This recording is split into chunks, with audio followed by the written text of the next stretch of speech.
Добро вечер од Вашингтон. Ова е Newsflash, ТВ журналот на гласот на Америка на македонски. Вечерва со вас ќе биде Ведран Андоновски.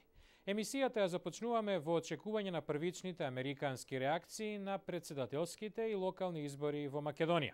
Истите веднаш ќе ги објавиме на нашата веб страница glasnaamerika.com.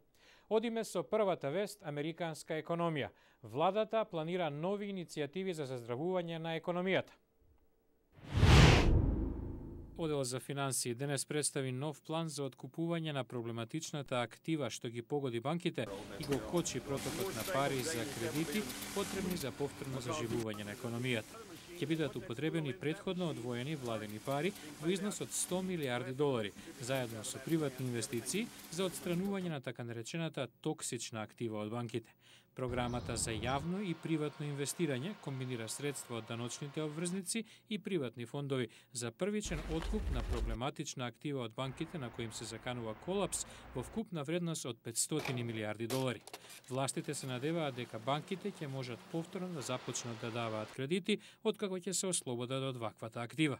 Финансискиот систем во САД се најде во хаос минатата година откако стотици илјади американци западнаа во ситуација да не може да ги отплаќаат кредитите за домување, со што се намали количината на пари на располагање што банките ја даваат за потрошувачки кредити. Кризата во индустријата на домување, што се прошири низ земјата, беше една од причините за глобална рецесија. Американскиот председател Барак Обама во интервју за ТВ мрежата CBS синоќ изрази надеж дека ситуацијата на пазарот на домување ќе се подобри, како и дека економијата можеби започнала да се опоравува од рецесијата. Тој укажа на тоа дека се поголем број сопственици на домови го користат фактот дека каматните стапки се на рекордно ниско ниво и ги рефинансираат своите кредити за домување.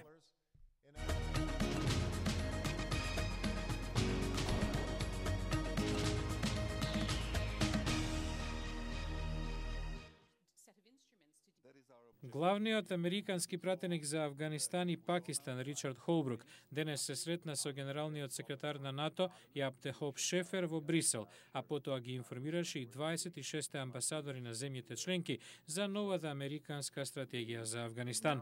Холбрук во саботата најави дека САД размислуваат за значително зголемување на бројот на афганистански полициски сили.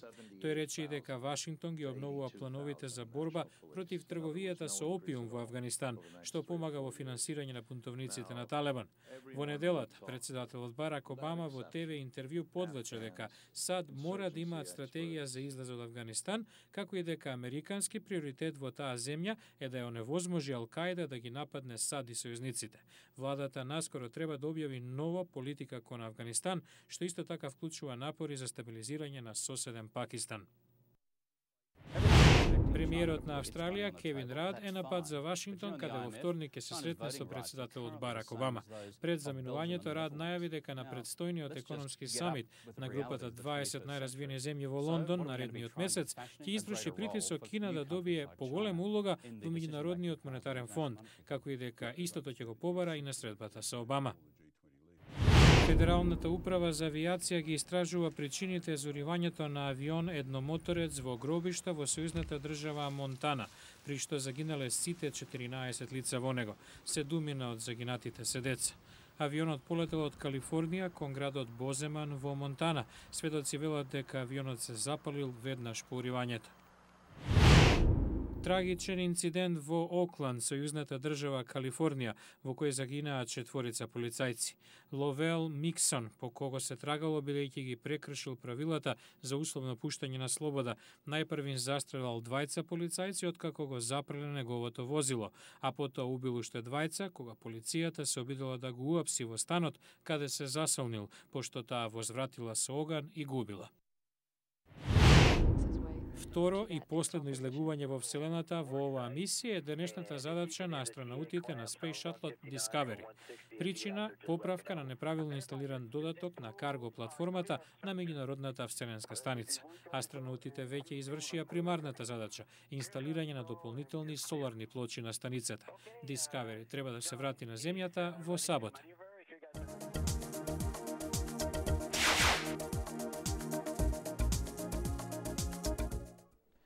Во продолжение на Newsflash, нов документарец говори за состојбата на океанските екосистеми. Борба за опстанок, надеж за повнимателен однос на човекот кон природните богатства. Филмот беше прикажан на филмскиот фестивал посветен на екологијата во Вашингтон и на јавните телевизиски станици во државата. Насловот е «Состојбата на океаните на планетата Земја» и започнува во крајбрежниот град Авеиро, Португалија, откаде пред 400 години се раселиле јата рибини из Атлантикот. Овие плодни води биле доволни за прехранување генерации. Кон крајот на 20 век ситуацијата се променила, особено за бакаларот. Рибарите некогаш можеа да ловат бакалар побрзо од што тој се размножувал. Режисерите Хал и Мерилин Вајнер ја представуваат оваа тажна реалност во Авеиро, каде големи рибарски бродови буквално раѓасуваат на пристаништата на овој град. Отидовме на риболов со овие луѓе кои траеше со часови за на крајот во мрежите да нема ништо, вели Хал Вајнер. Тој исто така посочува и на врската на губењето на риболов со начинот на живот во овие краеви. Потоа камерата не носи во американска сојузна држава, Флорида, каде е забележан зрак надеж. Водите ги крстосуваат федерални и државни патроли. Нивната задача е да се заштити еден од најголемите подморски гребени во светот од човечко влијание и од преголем риболов. Тој гребен од неодамна почнал да се регенерира, но не сме да се остави на случајот, вели Вајнер. Мора да се чува. Филмското патување потоа води во Гренланд, каде научна експедиција го проучува влијанието на глобалните климатски промени на еколошките системи.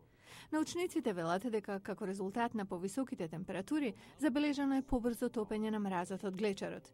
Тие предупредуваат дека доколку се стопи само една мразова покривка, нивото на водата во океаните нагло ќе се крене, што може да предизвика поплави во земји ниско на крајбрежјето, како Бангладеш, на пример. Замислете како би изгледало тоа околу 60-70 милиони луѓе да бидат трајно раселени заради зголемување на нивото на водата, вели Хал Вајнер. Овој документарен филм повикува на акција луѓето да пременуваат вистинска политика за да се реши проблемот со океаните. Од студиото во Вашингтон, ова беше Newsflash, ТВ журналот на гласот на Америка на македонски. Вечерва со вас беше Ведран Андоновски. Ви благодарам на вниманието. Пријатна вечер.